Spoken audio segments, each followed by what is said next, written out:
My earliest memories as a little boy was that my father was never around. I knew I had a dad, but I never saw him, I never talked to him. I had absolutely no recollection of him. My mother remarried when I was about 6 years old. I remember I was excited because I was so longing for a father in my life. Tom Davis's father deserted the family when Tom was only a toddler. He hoped his new stepfather would be the kind of daddy he always wanted. Well, it wasn't long after they were married that we started to realize that, this was going to be a difficult marriage. My stepfather was an alcoholic. Now my whole idea of a father switched from someone who was never around and was absent, completely absent in my life, to this violent, alcoholic person that you had to walk on pins and needles, and anything you might do would set him off. Tom found a source of stability in his grandparents. They often talked to him about God and took him to church.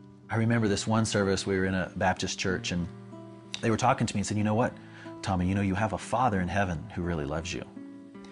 And I have to be honest that the whole concept of a father in heaven for me was really difficult. And then one service, it was just, a different time. And for me, it was the first time that God's father heart was revealed to me as a little boy, that he was real, that he did love me, and I knew he wanted to be different.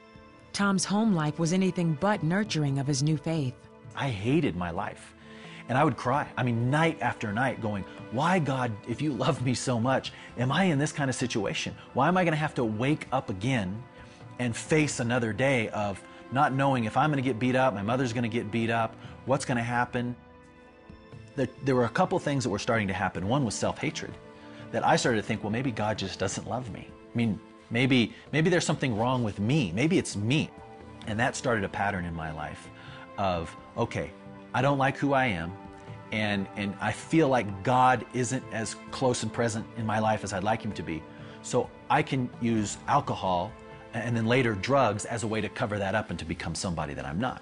By his teens, Tom was drinking and using drugs. Eventually, Tom left home and found a way to support his lifestyle. And so that started with working at this company that was a little shady, but I was making a ton of money at 17 years old. And we started doing things we should have never done, like counterfeiting traveler's checks and assuming identities and being somebody we weren't. And we could create money out of thin air. I was drinking so much I didn't remember what happened the night before. My drug use was getting terrible. I had gotten so despondent, so depressed, so discouraged from my lifestyle. And I was so miserable that I decided I was going to commit suicide. And so a friend of mine and I decided we were going to end it all. We were going to make this easy. And we decided to lock ourselves. We took a box of sleeping pills, locked ourselves in a garage with a car that was started. I felt my body shutting down. I felt all of the oxygen, all the life coming out of me. At the last second, God woke me up in that car in that locked garage and said, this isn't your time. You got to get out of here now. And literally, I don't even know how I made it out. I crawled out of that garage and had the most bizarre experience. When I hit that door, I saw my life come back into my body. And I didn't have any choice at that point but to turn to God. Tom and his friend both survived. I was at a crossroads, a serious crossroads. That's when God came into my life and said, "You know what?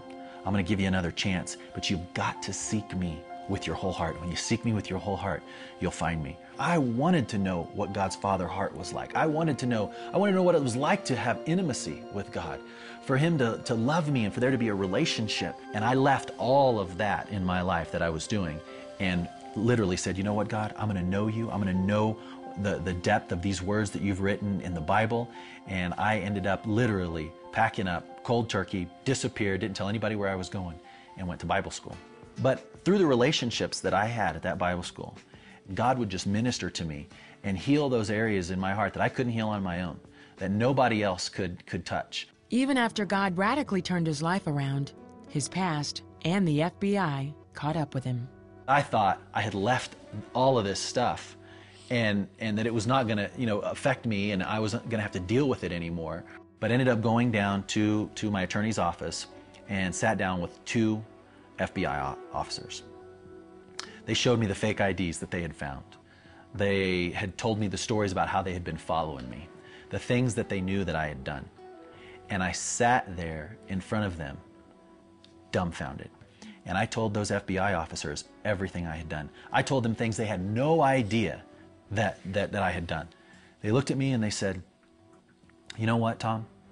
We've never seen anybody be as honest as you are about this." They couldn't believe, I mean, I just incriminated myself.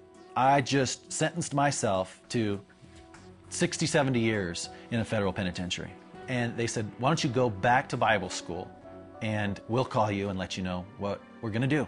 Soon the FBI called to tell Tom they were reducing the charges to one federal offense. A judge gave Tom the lightest sentence possible, 1 year in federal prison.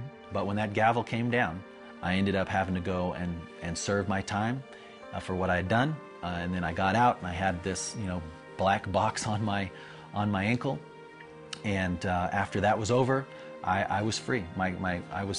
Everything else in my past was gone, and now I could start over again. When he was released, Tom became a youth pastor and an author. Today he's married with 7 children and runs an international adoption ministry. I wanted fatherless kids or kids who come from broken homes to know that God is a father, that he loves them and that he'll guide them and he'll lead them throughout the rest of their life, just like he had done with me. The same way he redeemed me. When I was, dark with my sin and the junk that was in my life, I had no hope. I had none. And God just went back and he healed those places. And he said, "Listen, you can trust me. I'll be your father, even though you've never had a father. I'll teach you what it's like." God has proven himself as my father. He's reaffirmed who he is in my life. He's taught me the things that I needed to learn when I needed to learn it from a father.